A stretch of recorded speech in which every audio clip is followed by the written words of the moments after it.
Happy New Year! Thanks for coming. I'm glad you're here. Happy New Year. I decided to not do the normal Sunday night live stream last night because it was New Year's. We got invited to a friend's house for a New Year's Eve party. So for the first time, we're doing a live on Monday night, and thank you so much for coming. I know this was kind of impromptu, and I didn't really let anyone know. But there's 4 of you. That's awesome. So I'm Kelly. I'm from KnitSwag, and we're talking about number knitting. And I have been learning so much about this the past few weeks. You'd think I would have learned it all by this point in time, since I've been working through this book for solidly for 8 years now. And no, I keep learning some new things. So if you're new here, modular number knitting was published in 1952. It's all about modular garter stitch, and it's amazing. It uses techniques that I still haven't seen any other modern day designer use, and it's a phenomenal book. I digitized the whole thing. There's a link down below in the description. Occasionally, a hard copy will become available. Last time I checked, there was one on Thrift Books for $280. But also, I had a woman reach out to me on Facebook, and she, some years ago, picked up a copy at I think a library sale or a yard sale or something, and she just added it to her collection. And she has been prompted by loving family members to clear out some things, as we all probably have happened to us from time to time. And so she researched looked online to find out how much number knitting was worth, and she was like, oh my gosh. So she asked me if I would be interested in helping her find a good home for it, because it's not really her cup of tea. Hey Maura, Maz, Mishibu, welcome. Surprise, it's Monday and I'm here.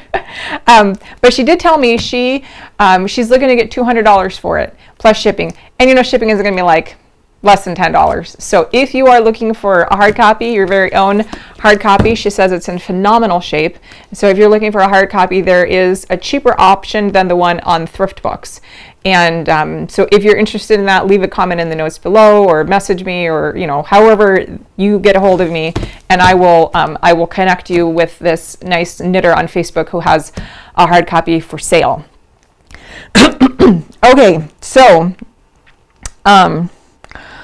I've been thinking about, we have a Ravelry group, and I started that in 2015 for number knitting. And at first it was going kind of I wouldn't say gangbusters, but it had, it had some activity, and over the years the activity has kind of faded off. And I think that has to do with maybe the rise of other social media platforms that are just more user friendly. Like Facebook and Instagram and so forth. So the Ravelry group has kind of tailed off. It doesn't see much activity, which is fine. But I was thinking, I'm in a number of Facebook groups for other businessy types of things, and knitting stuff and laser engraving stuff, and just other Facebook groups. And so what I did today is I started a Facebook group, because I think that would be a really great way for us to kind of connect. Because right now, with the videos, it's you watching me, and then I can look over and see the chat, but there's not really a consolidated place where you all can engage with each other. And so I'm thinking the Facebook group would be an awesome way to do that, because I want to see your projects, and I want you to see each other's projects. Because if anything ever happens to me, I don't want this whole number knitting thing to die out. I want it to be this vibrant, healthy community of people that are engaged and active, and keep it going. And so I started a Facebook group today. So far we have 1 member. It's me. And I posted a couple of things in there. The link is down below. And so if you want to, if you use Facebook, like most people do, I haven't posted anything personal on there, about anything other than, group stuff for I don't know, 8 years. But I do post knitting things in the groups. And so if you want to join the Facebook group and share your stuff and have some lively conversations, that would be awesome. Yeah, so let's see what's up next. Okay, I was doing some research on our beloved Virginia, and I've been trying to find more information from the time that from her first marriage in 1915, I think, up until the start of her second marriage, which was around 1920. 27 or 29 or something. And so there's like this about a 15-year window where I've been trying to find out more information about her. And so I've been going, I keep going deeper and deeper into the web archive and finding more bits of her history. And I keep thinking I found it all. I'm confident that I will never in my lifetime find all of the stuff that this woman had published. So I found several more songs that she did. And if you want to take a look at the Time Toast timeline that I posted, I've been trying to piece together all of, all things Virginia, and so I added a few more. She had it in 22. She had published a song called "In Teeny Weeny Land," and also there was a song called "Red Skies Above a Wigwam," and I think there was a couple more. And I've put, if you're curious, I've put like links to the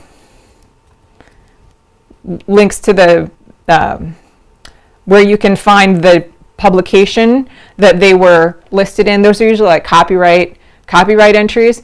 I have not been able to track down any more of like the actual songbooks. I'm working on it. I don't have high hopes, but that'll probably be one of my lifelong pursuits. But I did find some more of her published works, which is pretty awesome. Yeah, so if you're curious, you can find the links to those below in the description. And one of the things I found was Virginia was listed in something called the Blue Book. And this is, let me see if I can find it for you. The Blue Book. This is wild. Let me grab this. Okay, so this is in, what page are we on? We're on page 2730. So we know what this is. I'm going to take us back to the beginning of the Blue Book. And in this case, oh, did I grab the wrong, hold on. Blue Book. I'll find it real quick. But anyway, so the Blue Book was a,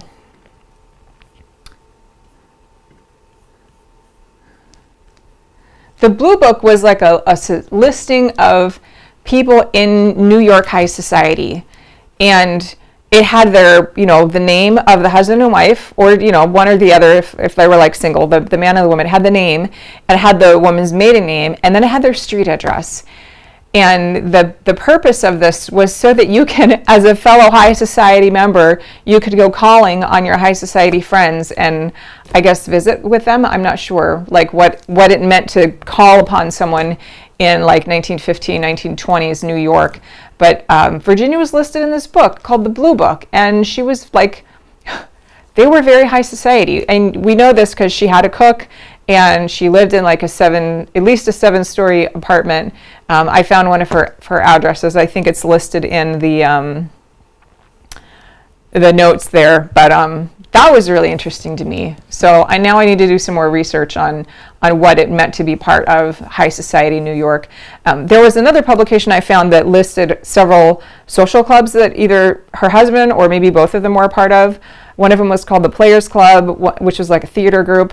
One of them was called Dutch Treat, which is like a eating group, and there was at least 3 of them that he was a part of, and that I'm sure she probably would have had access to a lot of the benefits and the people and that sort of thing. But like it's interesting to me because like when she was a pastor's kid, which probably looked a heck of a lot different in 1900 than it does today, but her father was a pastor, and she went to like several really, really amazing great schools. She married into New York high society and like lived this luxurious life, and as her life progressed, she kept moving more and more rural.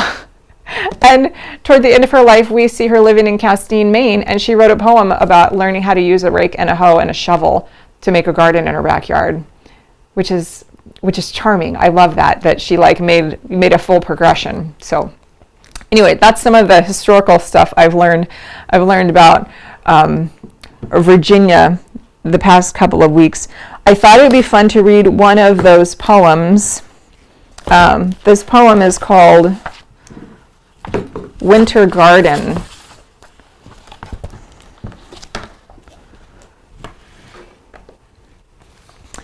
And this is from the book,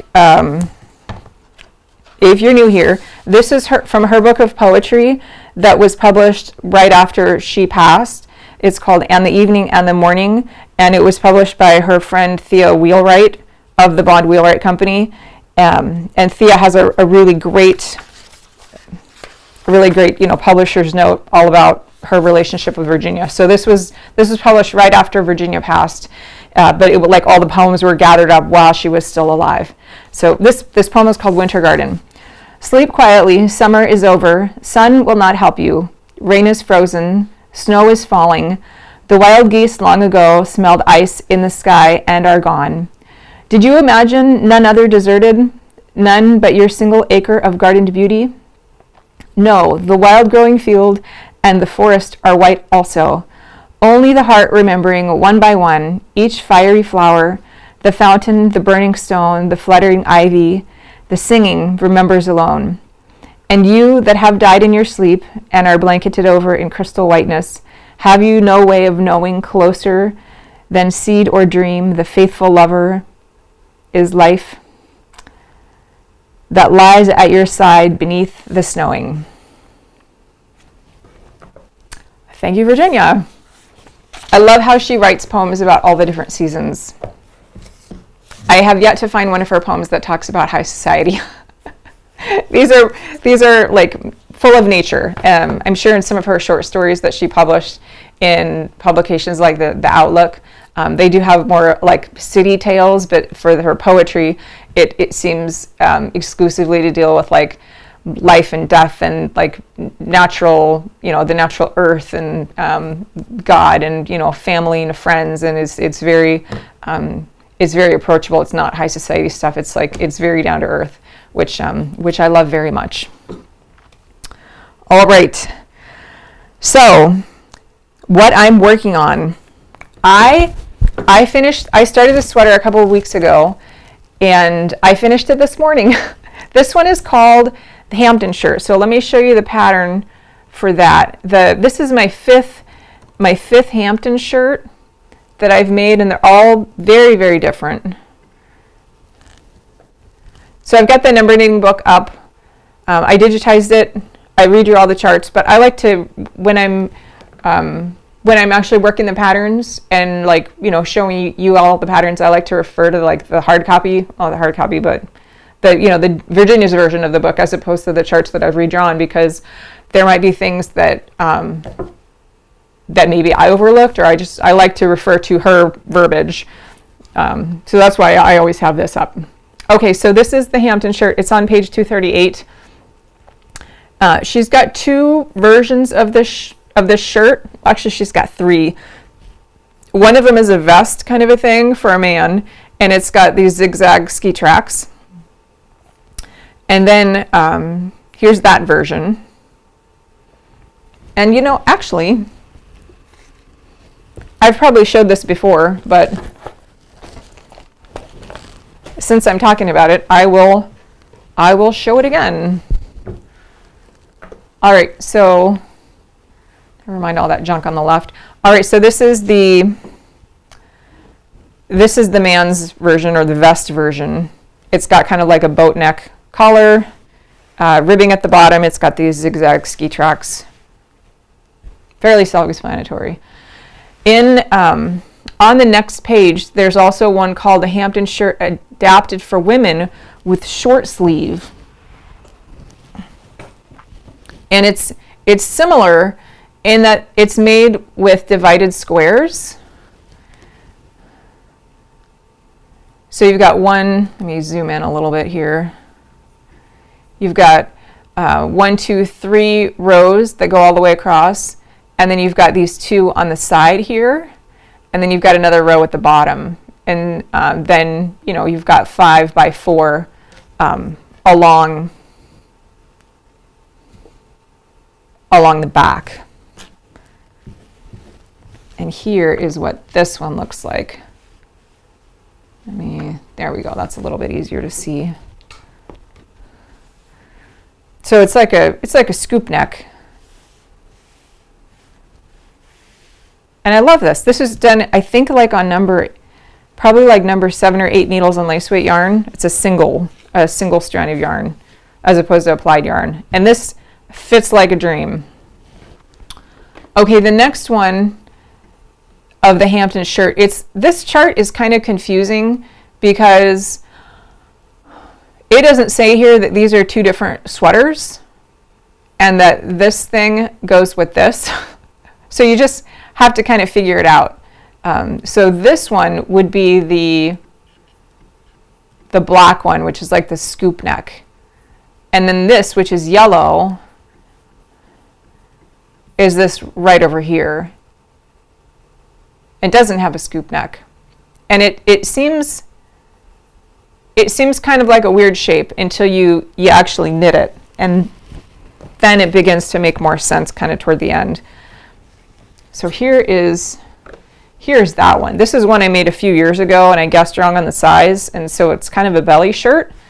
But hey, why not? So this is my first version of the I don't know what this is called, like a boat neck, ballet neck. Like it sort of looks to me like a ballet top. Like the girl in the picture, hey DJ, the girl in the picture has like, she's all glamorous, and I wouldn't even know how to describe that. Sort of, I think that's like how I envision ballet dancers, like that's how they would wear their tops. Like it exposes the clavicle really nice, and so it makes your, the neck look really elegant and long and everything.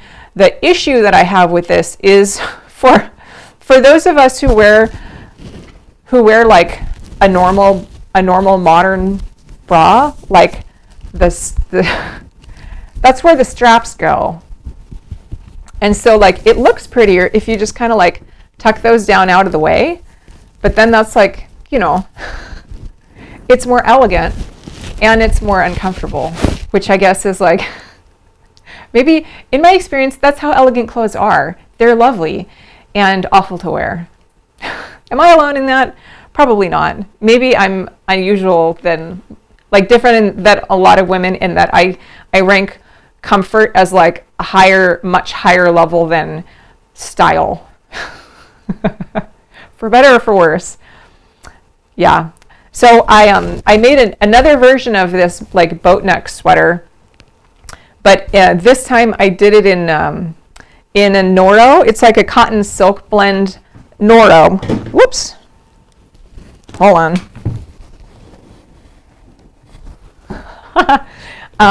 It's a cotton silk blend, and I was kind of like, I was playing yarn chicken, and I didn't have quite enough yarn, and I was worried that I would run out, and so that's why I added all these white stripes in there, just like at the bust line, and that's just on the front. That's not on the back.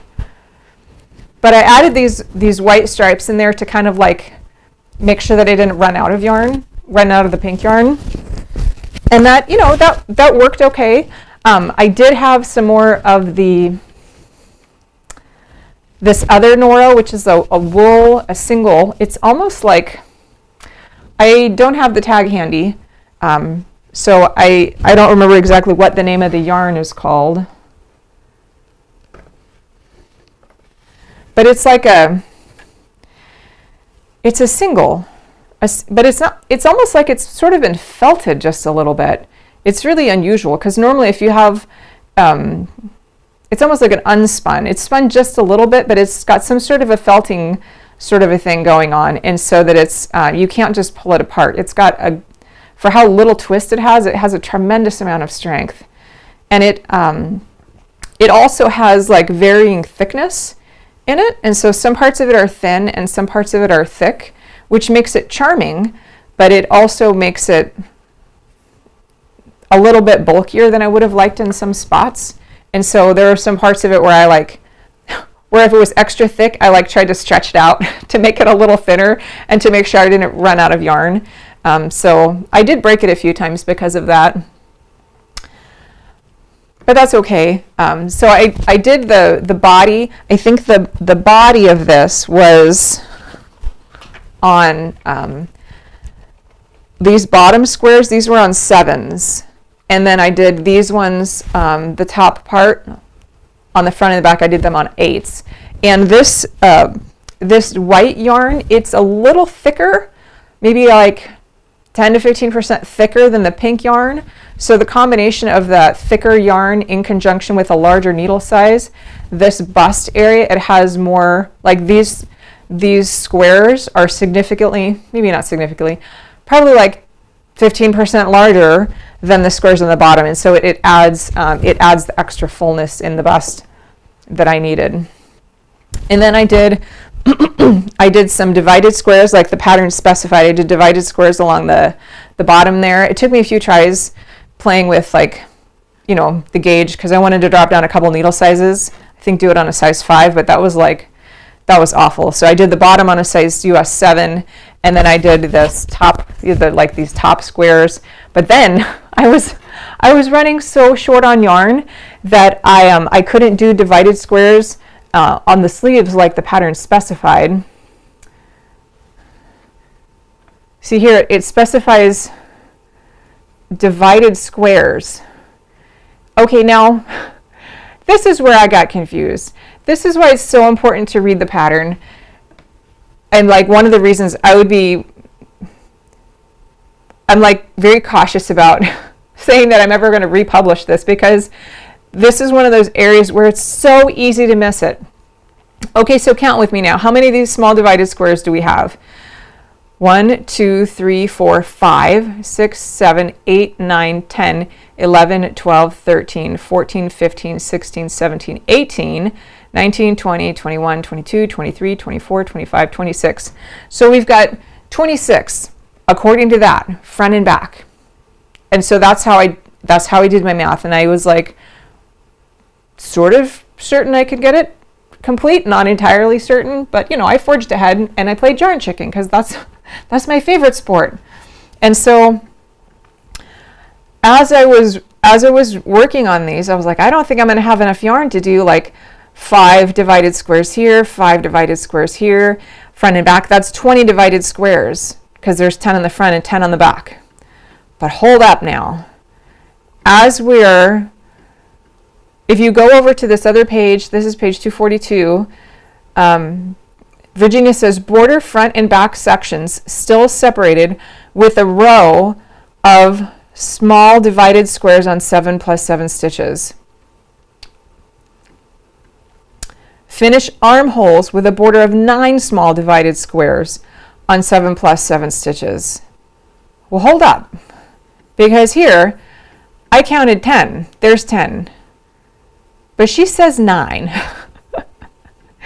And so if you read further, it says you're dividing 9 small divided squares, joining front and back sections by lapping back border over front border and piqueing half of a divided square, 7 stitches, through the 2 units. On one small square of the armhole border is a gusset unit joining front and back sections, back and front sections at bottom of armhole. And so this particular pattern is drawn differently than her other patterns, in that, like in some of the other patterns, she would normally do this section right here as like a dotted line and indicate that you're going to pick this up from the back side. Same here, like this should be like a half of a triangle. And she doesn't draw it like that. She drew it differently, or her assistant drew it differently, and Virginia approved it, but it's drawn, the schematic is drawn differently than the way she's drawn other sweaters in the book. So I wonder, it's been a few years since I did this one, and I kind of wonder, oh, I did it here. I did it correctly here, the way she specified. So at some point when I made this sweater, like, I don't know, 4 years ago or something, I must have read those instructions, because it's actually done that way here. It's got that little gusset, underarm gusset. And so somehow in the last 6 years or whenever, I just forgot. And I needed a little refresher. Anyway, so what I did on this sweater, excuse me, while I put my straps back in place. So I can't lift my arms.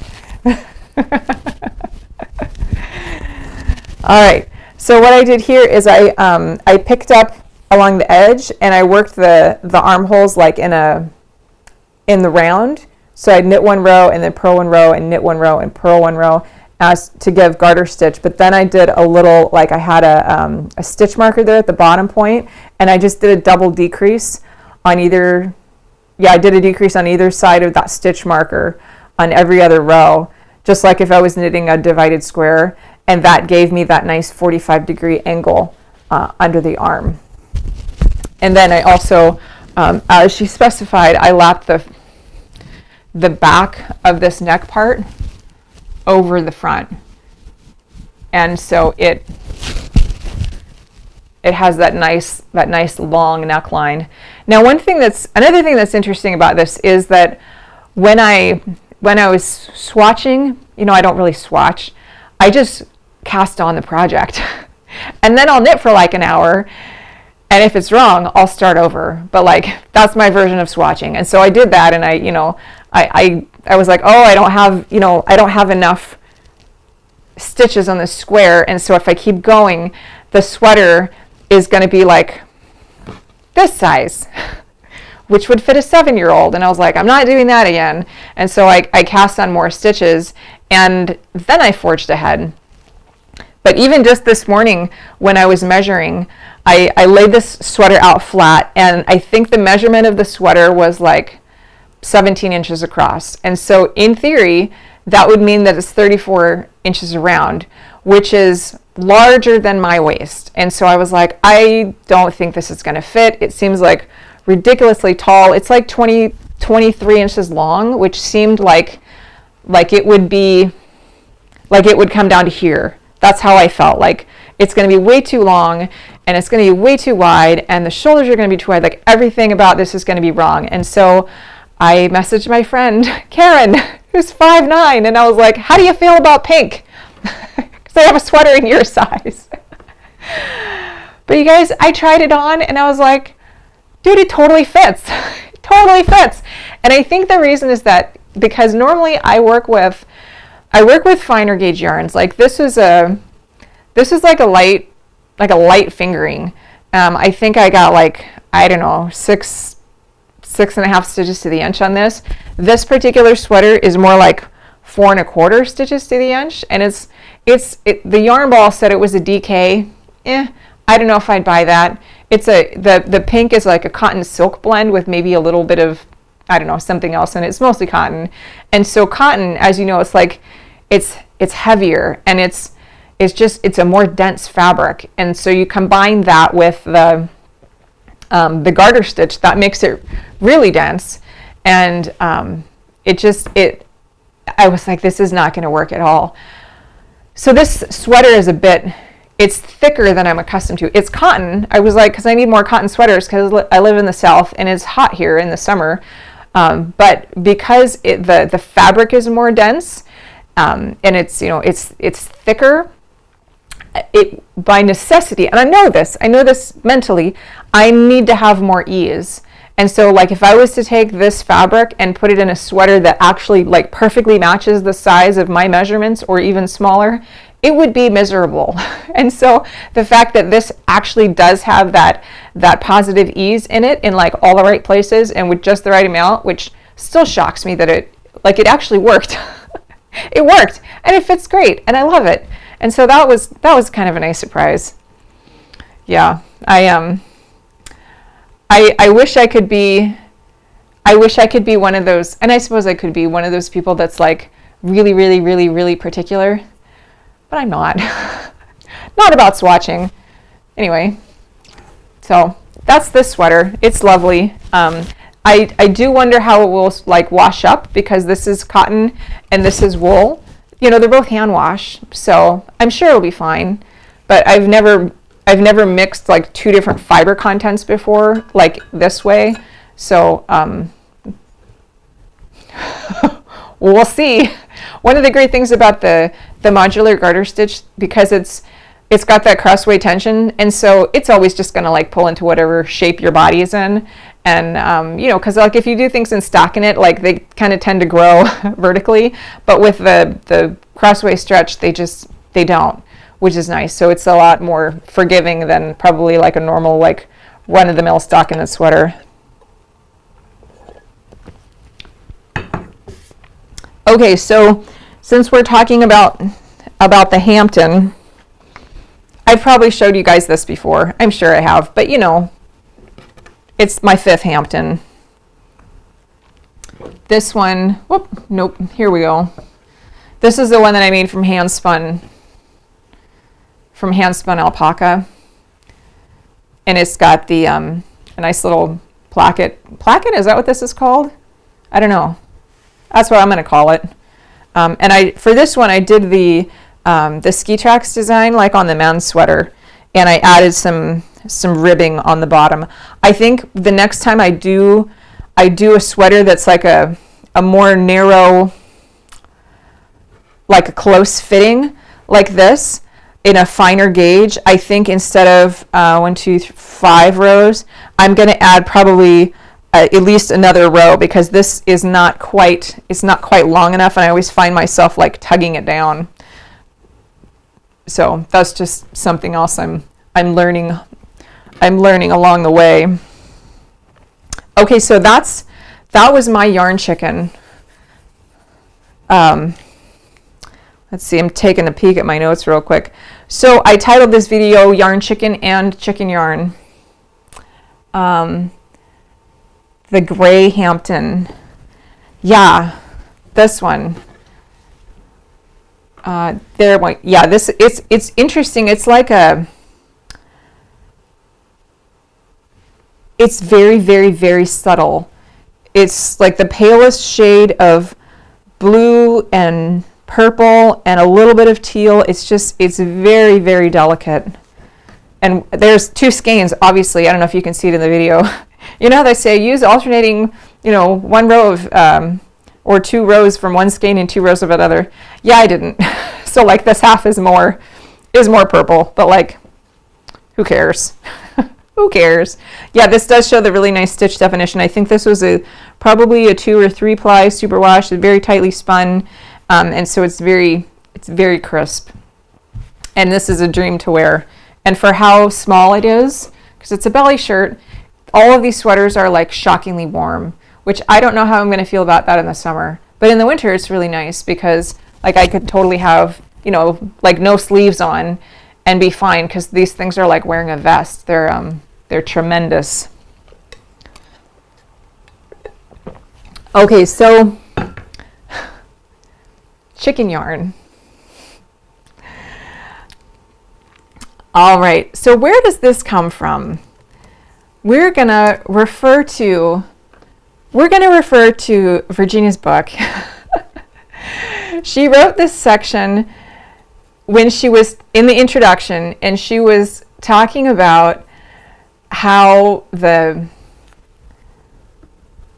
yarn companies, they design patterns for their yarn, and then they specify always use their yarn for their designs. And like, I get it, yarn companies still do that, and that's like, I get it. They're in the market of selling yarns, and so they've hired the pattern designers, design the pattern for the yarn, sell the yarn. Use our brand of yarn for our patterns. And it's like, for people that want like the surefire thing that's tried and true and tested and like more bulletproof, that is awesome.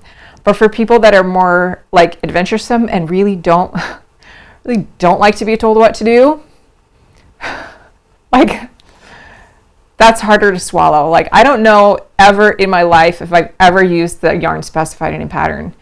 And so like if I publish a pattern on, you know, Ravelry or Lovecrafts or whatever, and I think Lovecrafts is like the worst about this, you have to specify a particular yarn. You can't just say worsted weight. And so I published a stocking pattern a few years ago, and it would not let me stop at worsted weight. It said you have to specify the yarn. And I was like, fine, red heart acrylic, like, I admit. But it's like, that kills me.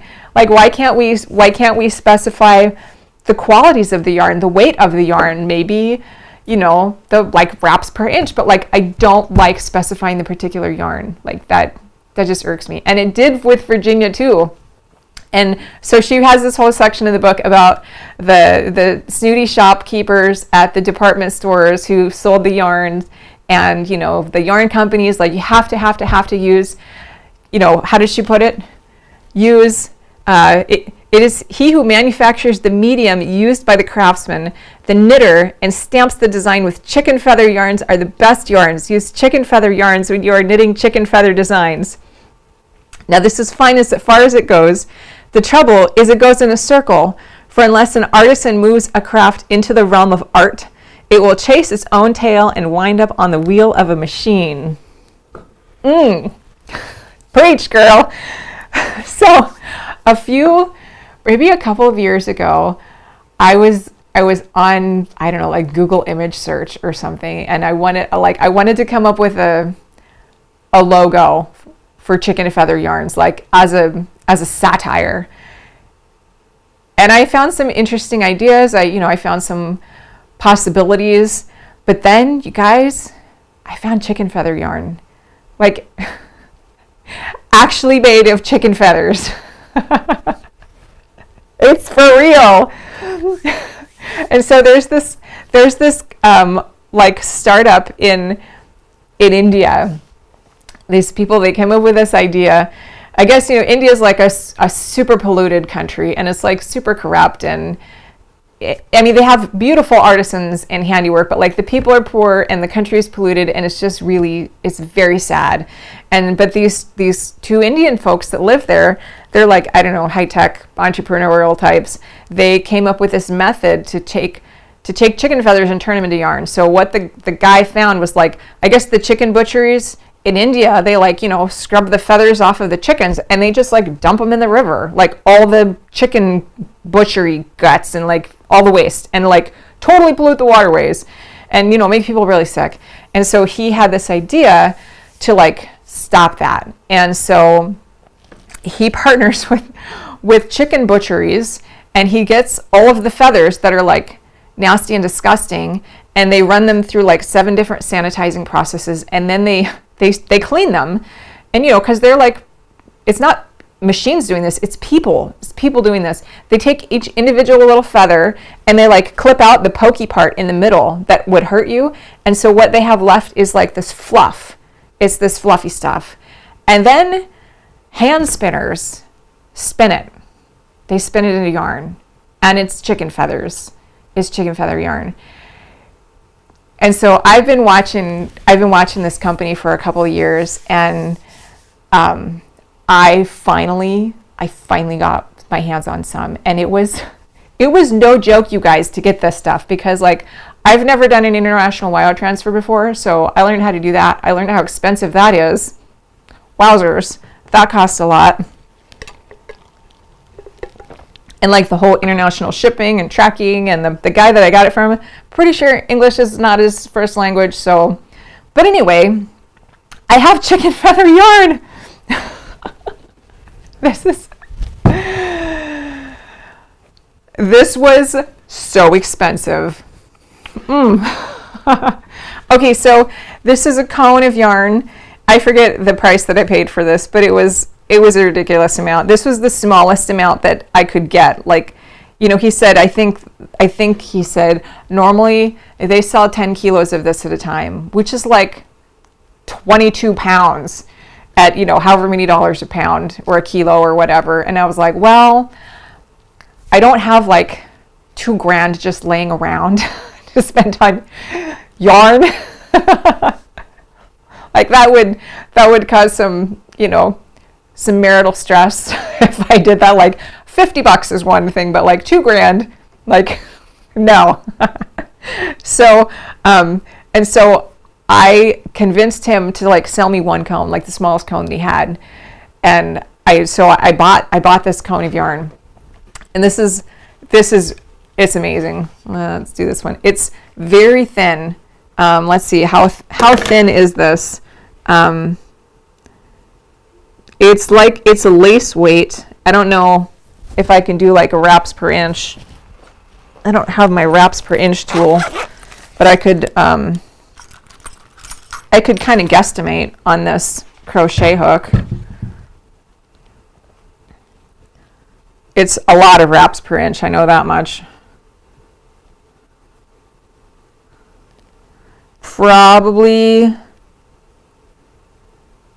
It's probably going to be about in the neighborhood of 30 wraps per inch, which is lace weight. It's very, very thin. And this yarn is, I think it's 3-ply. Yeah, this is a 3-ply lace weight yarn at 30 wraps per inch, and I've got, I don't know, a couple pounds of this stuff. But I love working with fine gauge, so I'm excited to make something with it. The gentleman who sold it to me, he said it's like, I don't know, 10 times warmer than wool, 8 times warmer than wool, significantly warmer than wool. And I don't know if any of you are crazy enough like me to have spun your own dog fur into yarn, but dog fur, Pygora, is, I think they say it's 8 times warmer than wool. And that's super warm. Like, even if you just have a portion of the dog fur mixed in with the wool, like I did a blend a few years ago, it was like 25 dog, 75 wool. It was like a heating pad. And so, like, I can't even imagine if you made something that was 100% Pygora dog fur, it would be like suffocating. So I'm very, very curious to see like how this is going to knit up, because it's probably going to be even warmer than the dog yarn. So I have a couple pounds of this, and I'm debating what to do with it, because, you know, if I got a cone of yarn, probably twice this big, a little thicker fiber than this, back in 2002. And I don't knit with it often, but I'm still working on that cone of yarn. And it's been over 20 years, and it was very heavy like this. So I could probably make, I don't know, multiple sweaters out of this. You know, even long sleeve sweaters. It's substantial, and I would probably use like a loose gauge. I'm thinking like, maybe not that loose, maybe like 6 or 7 stitches to the inch, like on a size 3. I think would be nice.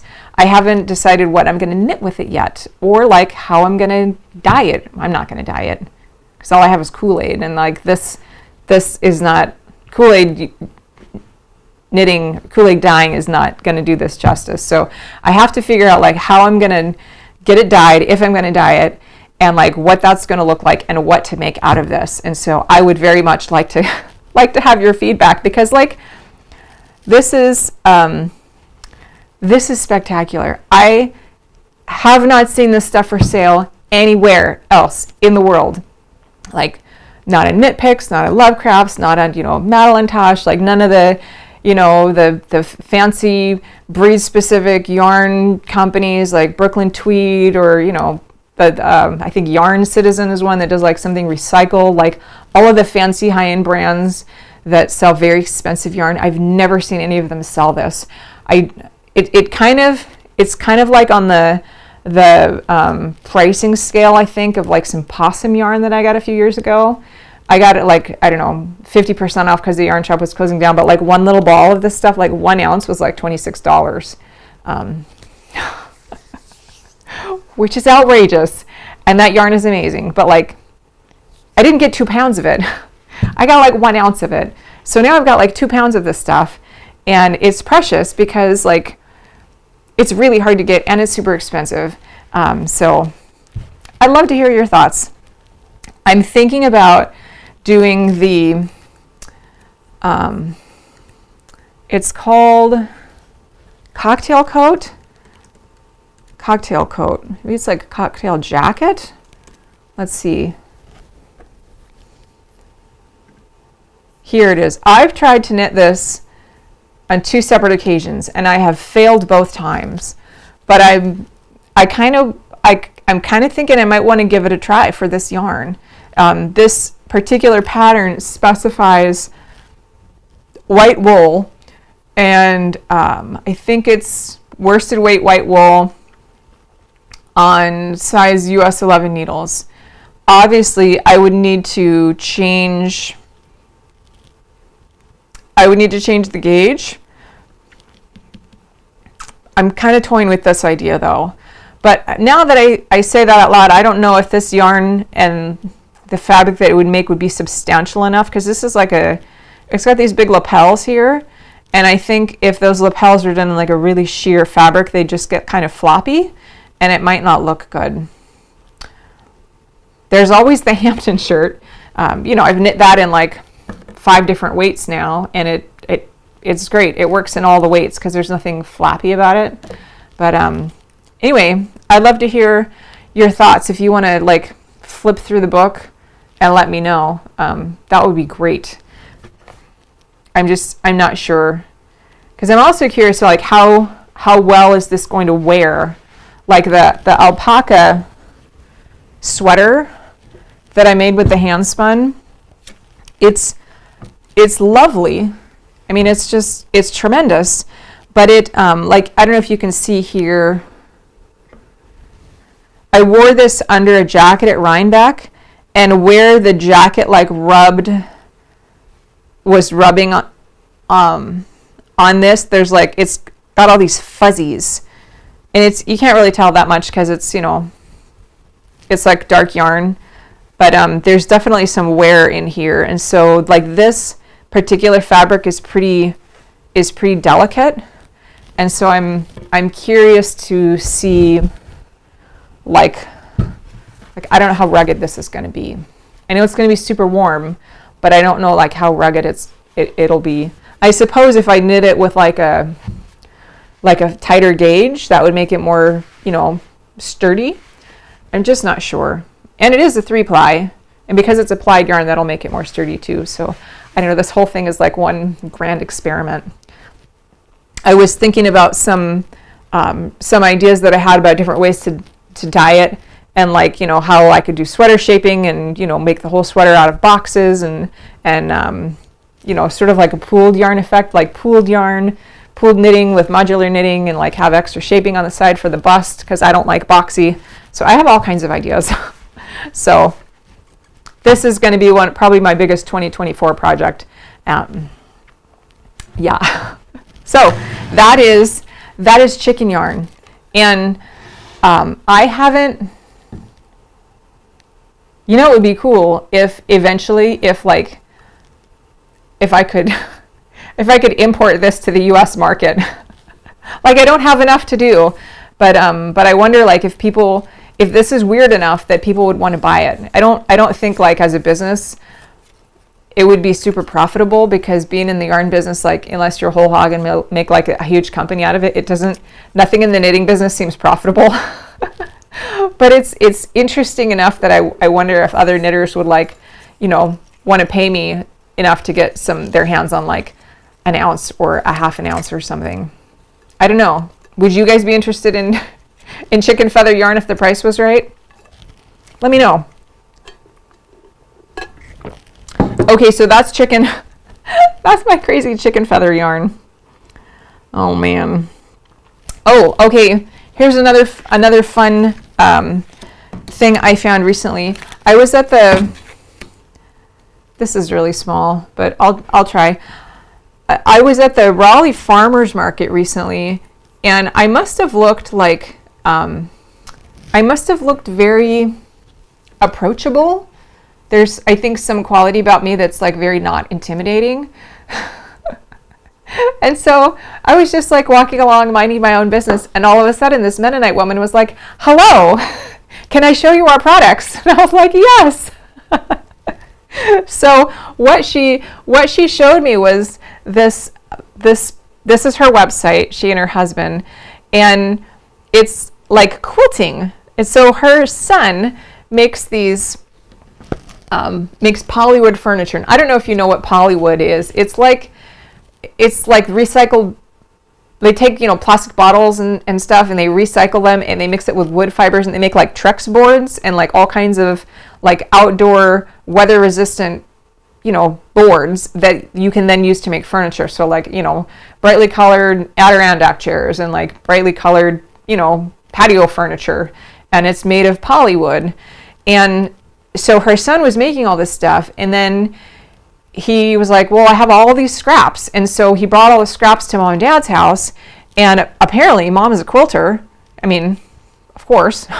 And so they started cutting them down and making puzzles with them. And so all of these puzzles, these have like they all come out. And so you can rearrange them. And there's like 1,000 different combinations of like puzzles that, designs that you can make with the same set of blocks. I think like there's this, each set you get 8 triangles and 4 of this type of square and 4 of this type of square and like 16 trapezoids. That's what this one has. And so there's different options that you can have, different colors. Here it is. It says what you get. And you can order replacement pieces. It's very cool. There's all these different designs, but I thought, well, that's right along the lines of number knitting. Like quilters would like this, kids would like this. I think that they target it for like people with like dementia, and old folks home, and I don't know if that's the politically correct term, but like it's great for kids, but it's also great for people that need some cognitive stimulation and hand-eye coordination and tactile and all that sort of thing. And yeah, they're charming. And I think, you have 27 different colors to choose from. And she came up with a whole bunch of different designs that you can put together. But I thought for like number knitting ideas, if you wanted to stick with some of the basic shapes, like this is a really interesting tool to just experiment and play around with different shapes, because I know we can like print out graph paper and draw things in on the graph paper and then color them in on the graph paper, but like that is all kind of time intensive. But with this sort of a thing, you can just literally rearrange the shapes and the colors and the squares until it's the way you want it. And it's great. It seems like it would be, for like exploring different design ideas, it seems like it would be a lot quicker than doing it all on graph paper. Of course, you would be limited to a square shape, but as far as exploring ideas, this would be a really great tool. And so I just wanted to show that to you. I think, let's see, how much are they? They're $40. Yeah, which, for a lifetime of possibilities, that's actually not too bad. These things are super sturdy and they're not gonna, like wear out or anything. Not like a regular, puzzle where the pieces get all bent and you lose some pieces. Anyway, I thought you all might like that. Mishi B wants to know, do you know who makes something out of the chicken feather yarn? Me. So this company, they don't even have an online store. So I think they deal mostly in India, and I haven't figured out how they sell, because all of the guys' posts online are all like, we want another award, we want another grant, this is like an inspiration award or advancement award or, like innovation award. Like they win a lot of awards, but like I haven't figured out how they sell these things. Like they sell the yarn, and they also sell something like mufflers, which like basically different size scarves and stoles. I think I got one that was like about this wide, probably about that long, and it's hand woven. It's just like a plain weave, like a 1x1. I'm not a weaver, so I don't know the right terminology, but it's just a plain weave.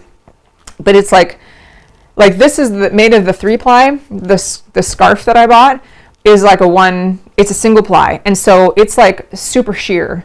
It's almost see-through. It's amazing. And then they sell them in different sizes. I haven't figured out where they sell them. I don't know. But they also do a lot with like recycled newspapers, and they make like nice gift boxes out of recycled newspapers. They weave them, so that's a whole nother interesting process. But to buy this yarn from him was just like a repeated, persistent series of text messages, like over Instagram. Like, please, can I buy some yarn? And he'd be like, we're on holiday. And, I'd check back a few months later, please, do you sell your yarn? And so I was like, back and forth for months. And then I go down to the bank, and the bank's like, do you know this person? You're doing an international wire transfer. Are you sure he's for real? And I was like, Pretty sure.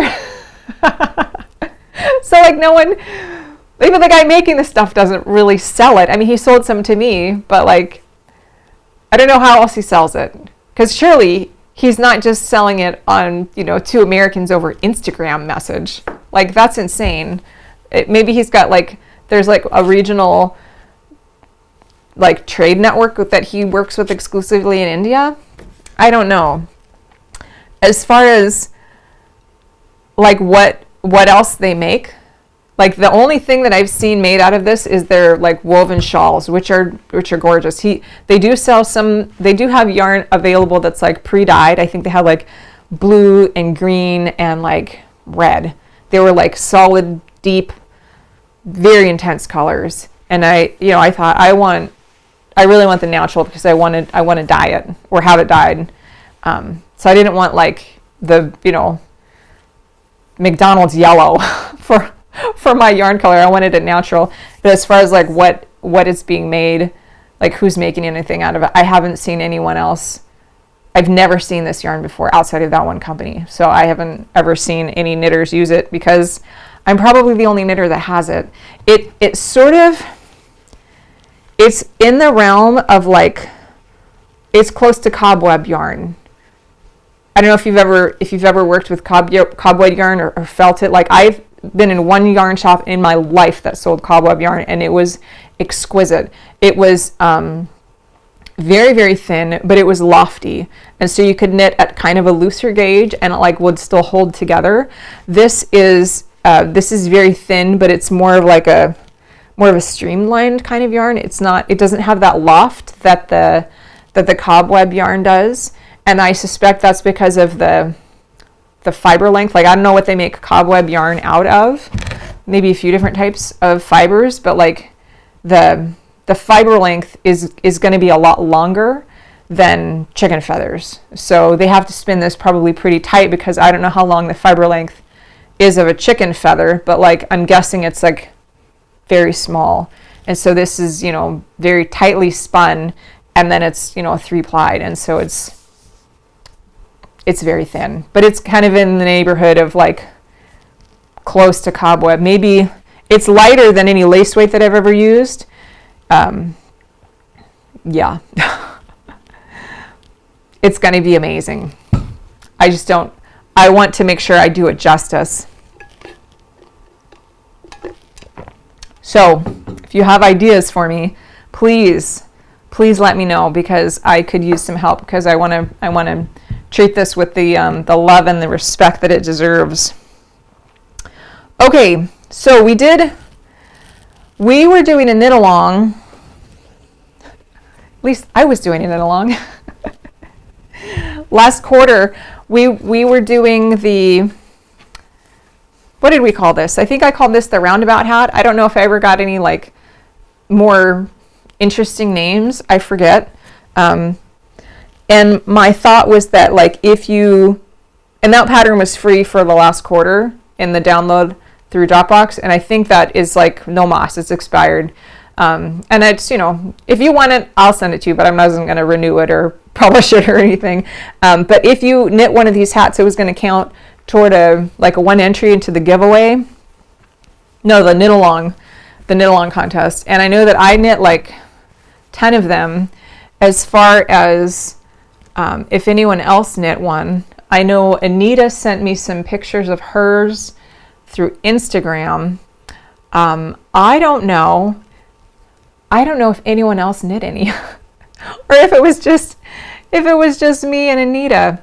So I'm gonna look at Ravelry real quick and see if anyone knit any. Let's see.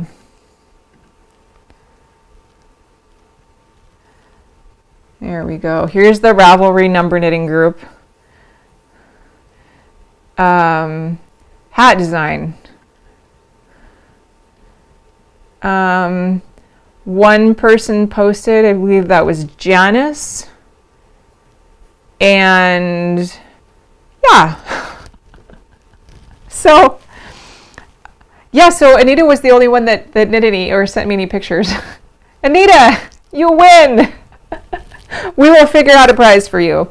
So anyway, that was fun. I don't know if any of you had cast on any, but it's a fun little hat, and I'll probably knit more of these in the future. It's the kind of thing that if you just need something kind of mindless, I guess I knit hats like other people knit socks. They're like, you can never have too many hats, and they make great gifts, and they'll always fit someone. It's like an old friend. You can just cast on with your, take your best stab at yarn and needles that'll work, and just go for it and not worry too much about the details. And that's really nice. I wish I loved hand knitted socks, but I used to knit them. I knitted a few pairs early in my knitting career, like I guess it wasn't that early. It was like 20 years ago. I knit a few pairs of socks and I would wear them, but they didn't fit right.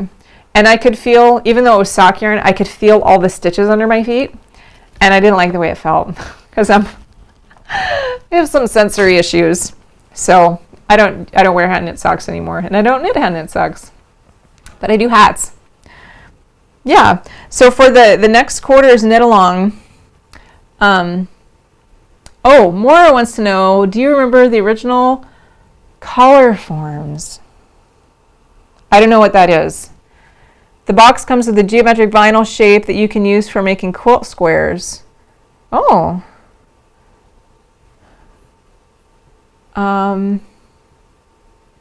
Mishibi says, I still plan to knit the roundabout hat. Great. Yes, I have not heard of color forms. I'm not a quilter though, so, and I'm thinking color forms may be like a few years older than me, like the time that I'm thinking. I could be wrong, but I feel like color forms might have been something from the 70s or 80s, and in the 70s and 80s I was a baby and then a kid, so I don't know if that would have been really on my radar at that age. As far as next quarter's knit along, I believe it was Janice. She's one of our new folks that bought a copy of the book recently, and she had suggested we do the Hampton sweater as a knit along. What do you think? I know that there's a few of you that have done that sweater. I know Karen has done one. Bob was working on one. I don't know if any of the rest of you, I know Stephanie did one. But what do you think about the Hampton sweater for a knit along for first quarter of 2024? We got 3 months, and the sweater comes in like short sleeve versions, vest versions. You can make the scoop neck. You can make the wide necked version like this. You can make long sleeve. You can make baby sweater. I made a baby sweater last year. It's, with the baby now, not my baby, but, someone else's baby. So I don't have that to show you, but you can make it in lots of different sizes, and it's easy. It's one of those patterns that's very adaptable, sort of like a hat. You can make it, and it'll fit somebody. Some of the other sweaters are more particular, but the Hampton sweater is very, very forgiving. And I love that about this sweater. I love that. Yeah, so if you have any thoughts about the Hampton, do let me know, because usually, I would try to give out the pattern kind of at the beginning of the quarter, but I don't know if that's ever actually happened, but that's my aspiration to have the pattern to you all in advance. But yeah, so let me know if you want to do the Hampton. And what we might do in order to increase the participation level, instead of having a cutoff, we could just kind of keep the Hampton, the knit along just kind of rolling along. And, for those who, continue to want to share their projects, and maybe even the whole prize period, maybe we should lengthen that too, just so we get more people who can have a chance to win. Because life gets busy, and last quarter was very busy, and I understand that. Holidays are tough. Oh, ooh. So DJ just sent me something called the Quilt Builder Card Deck.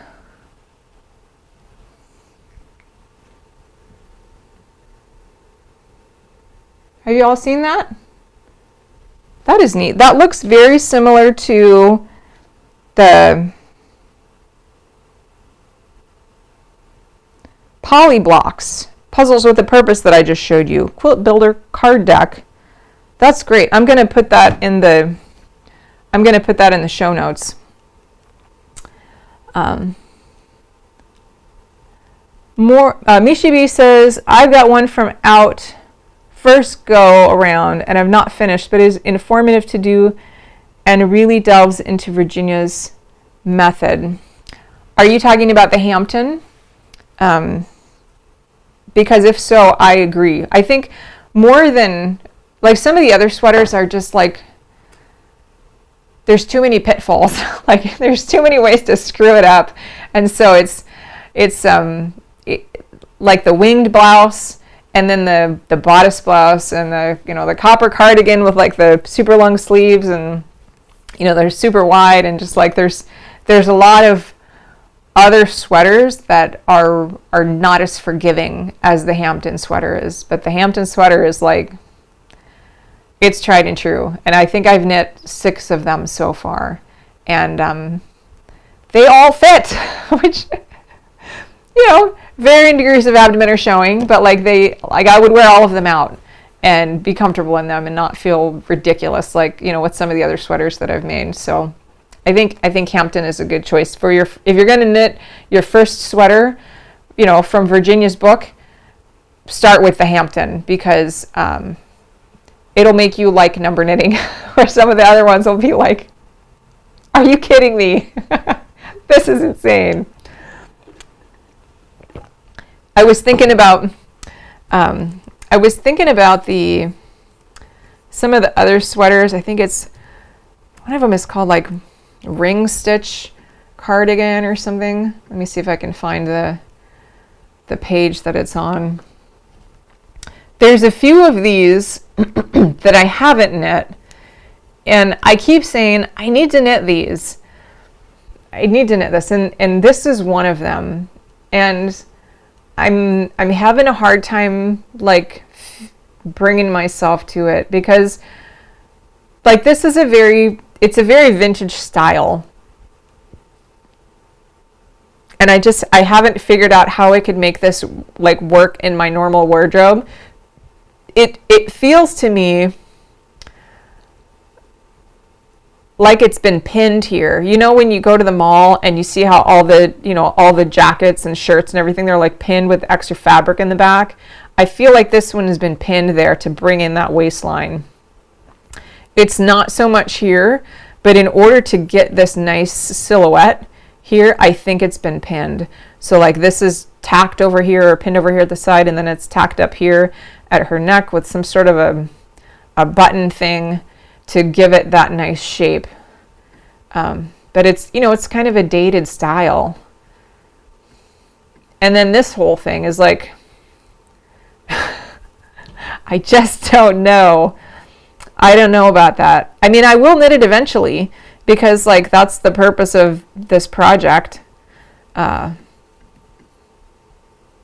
It's going to be a matter of principle more than I don't see myself wearing this ever, other than on this show. I suppose I could wear this one, but some of these, the fit is just, it's kind of wonky, and so I guess that's why I haven't knit them, and why I have knit the Hampton 5 times. There's another one that's really, this one. It's very boxy, and I don't like boxy. This is called Gentle Jacket. I don't know what's gentle about it, but the shaping of this kind of reminds me of Baby Surprise and Adult Surprise, in that it's it's boxy. It's very, it doesn't have any shape to it. And I think that's, actually, I know that's because it's just made of four divided squares. And so, you've got the left front, the right back, the right sleeve, and the left sleeve. And because it's made of the big divided squares, you're not going to have that crossway tension that, you know, hugs into all the curves. And I think maybe that's why this is shown flat, because I have a feeling if you put this on a pretty little petite model, oh, there they did. How's it fit? It's, you know, it's okay. They did still have to tack it though with like some sort of a button closure thing in order to make it work right. It almost looks like it's like double-breasted. It's hard to tell.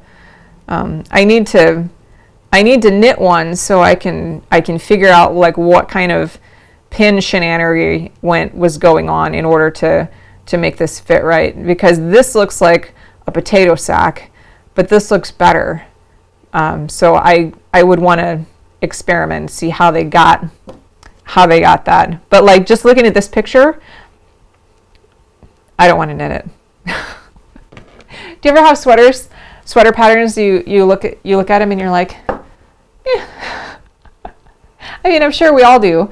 And then you know, some people love boxy and it like totally works for their figure, but it doesn't work for mine. And so all the boxy ones, I've just like been I've been skimming over them for like 8 years, and I'm like, oh my gosh, I should make another Hampton because why not? I've only got 5. Oh man. Let's see, it's 7:13. So we decided we're going to do the Hampton, and probably a lot of you here have that already because you have a copy of the book. So the next time we meet between now and then, I will get together the charts, the new charts for the Hampton, the man's, the woman's, which is, you know, the scoop version, and this, she called it yellow, the yellow version, which is more of like this ballet top style. So I'll get those charts ready, and I'll make the Dropbox link.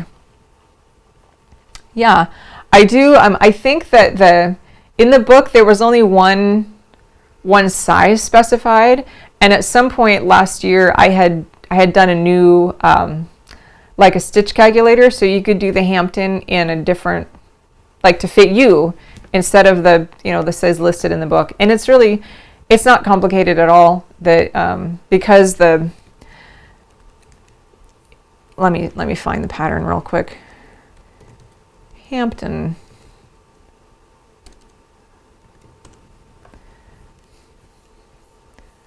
So if you look at the chart, it's 4 squares wide, so 1, 2, 3, 4. And so basically what you need to do is just take your well, these are sleeves, so these don't count. So you need to take your bust circumference and divide it by 8 squares. So let's say your where's my calculator? Let's say your bust is, you know, 42, and you're going to divide that by 8 because you have 4 squares in the front, 4 squares on the back. That means that each square would need to be 5.25 inches. Of course, if you want a negative ease, you would go down from there. If you want a positive ease, you would go up. So you would, I guess, determine the go not by your bust measurement, but maybe like the measurement of your favorite sweater that fits you really well. Keep in mind, like if it's a thick fabric or if it's a thin fabric, like the amount of ease is going to play into that.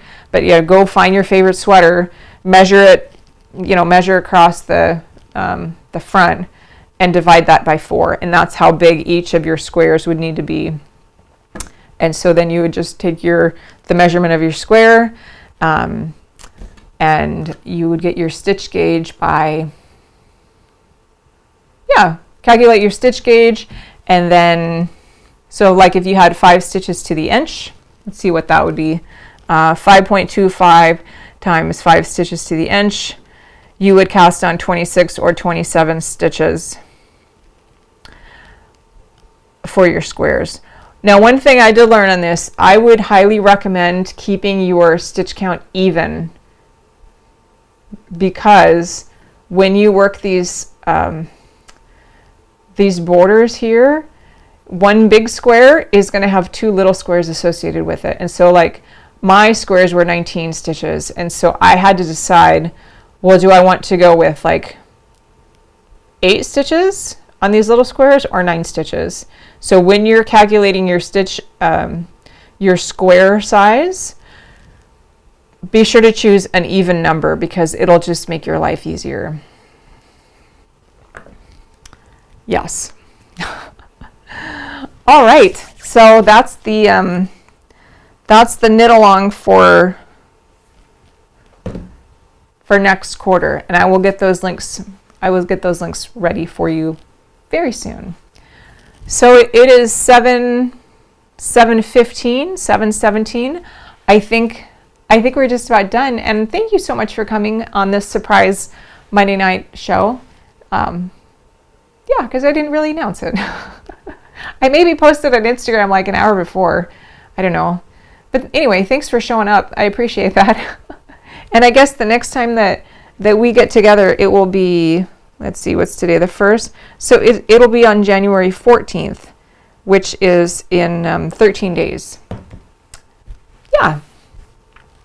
All right, I think that's it for me, friends. Don't forget to check out the new Facebook number knitting group. Post your thoughts, your pictures, your questions, your, all the things that you're working on. And that way we can support each other better. I think Facebook is a better medium for that than Ravelry. Ravelry still has all of the links to the patterns and the yarns, and that's more of the archival type of stuff. But as far as group engagement, I think that Facebook is a much easier platform to use, and it's much more user friendly, even though in theory I don't like Facebook. But for groups it's great. So join me over there. All right, friends, I think that's it. I'm gonna head on out now, and I hope you have a great week. Happy New Year, and thanks for knitting with me.